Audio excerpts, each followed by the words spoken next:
So this morning I'm just off to meet a customer to a little bit of refresher training. They've just recently passed their course, got their full licence, and they've got quite a nice large bike and they want a little bit of help with it, so I'm going to pop over and see them. But I thought what I'd chat about this morning briefly is as a result of one of the comments posted on one of my videos recently.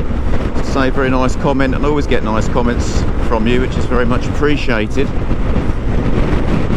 It's certainly something worthy of a mention. And one thing this guy said to me was, he said, you seem very patient. Don't you get angry when other vehicles pull out in front of you? Perhaps I just see it coming. It's not quite confession time, but no, I'm not always as patient as maybe I should be. I think there's a lot to be said for practice what you preach. And the more you preach it, if you practice it, the better you get. But no, like anybody, I do get annoyed with other road users, and I have to try and keep the lid on my annoyance, because it's not very helpful to be any other way. And interestingly, you know, for those of you that have recently done or are going to do your CBT Element D, one of the topics that we cover in Element D is the consequences of aggressive attitudes. So is it different on a car versus a bike? It's like now, you know, this car's getting slower and slower, late indicator, it slows me right down on the main carriageway, which means I've got to protect my rear. I find that quite annoying. But you know, you just got to go with it a little bit, haven't you, and just keep yourself safe. But why do we need to mention it? And I don't know about you, I'll be very interested in your thoughts and opinions on this, to be honest. Is it because as a society these days we're so much more stressed than maybe we used to be, and we're so busy, but actually we do get more aggressive and more rude to other people? Is this a symptom of modern society as much as it is road use? I mean, the other day a car nearly pulled out in front of me, and I was in my car and I used my horn warning. It was a hot day, so the windows were down. I'm usually not using the air conditioning, and he called me a very nice word. Not a nice word, should I say. And I heard him, and in that split second I felt the need to advise him that it wasn't very appropriate to be calling other people names of that sort of manner. And he sort of took it on the chin and went, no, alright, fair enough, point made. Should I have just left it? Would I have been better off not saying anything at all? And in many ways, yes, I probably would, because I don't know what he's capable of, and I don't know where it's going to lead. But it is unnecessary, isn't it? You know, it's like if you're kind to one another and if you allow a little bit of grace, a lot of these situations that happen on the road don't need to escalate. And as a motorcyclist, if you start getting involved in conflict with other road users and you become very preoccupied in that conflict, you run a very severe risk of missing other hazards, and you could have a collision based on missing other hazards, or it may be you actually have a collision with the guy or the person that you're involved in road rage with. You know, we started calling it road rage, didn't we, many years ago, and it almost sanitized it in a way. Oh, it's okay to have a go at someone else on the road and stick our fingers up and use a few names. Thank you. You know, it's like there. What chance has that lady got to get out of her drive on that bend? It's a tough one, isn't it? You come round there and shout abuse, it's pointless. She had to do what she had to do. And what I like about that is, you know, what she's done there is she's shown a bit of courtesy. She's waved, and straight away, what do I want to do? I want to wave back.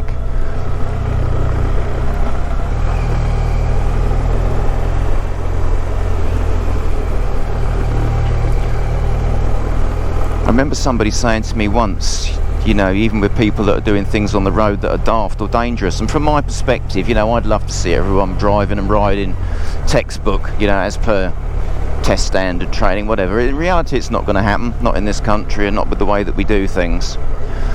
But we're all human and we all make mistakes, and being given that grace by other road users to make some of these mistakes goes a long way in helping everybody. And as I said, someone said to me once, you don't know what's happened in that person's day.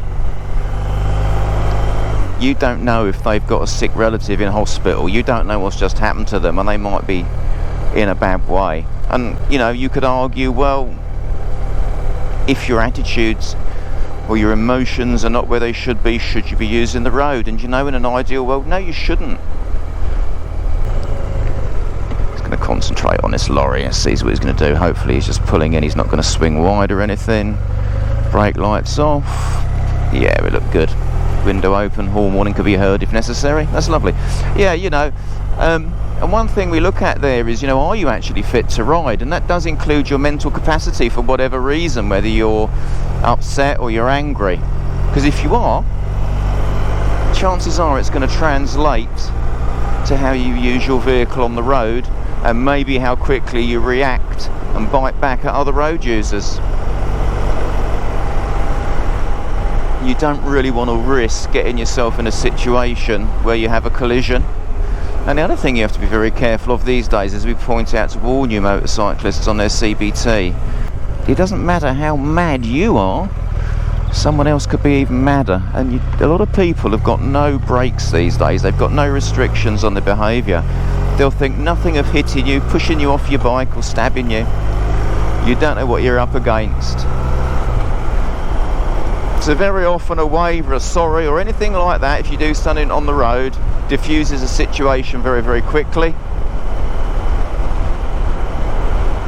And where other people have done something that's not very helpful towards you, try not to raise to it. I know that's so easy to say, you know, I do get wound up. I'm not a saint on the road at all, but I do try very hard not to let my emotions get the better of me.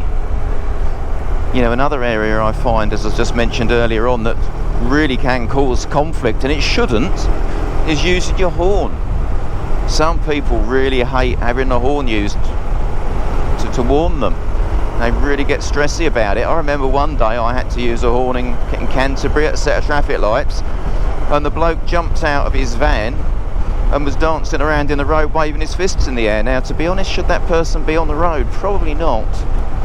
If you're going to get quite so mad about things. But that's what you're up against, isn't it, sadly. And of course, on a bike you can't lock the door.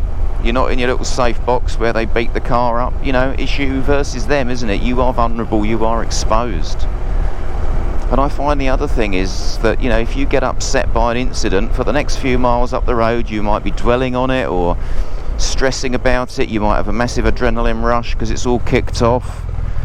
That does not do you any good for riding your bike and concentrating on the road hazards that you need to concentrate on. You're going to miss something. Chances are you'll end up in another incident, potentially of your own making, of course, because you're not focused. So yeah, I hope this doesn't come across as too preachy, because we're all human, aren't we, at the end of the day. But if we can try and keep the lid on our emotions and have a bit of acceptance, have a little bit of grace for other people, and acknowledge our own mistakes when we upset other people, because we do, we might find that things work a lot easier.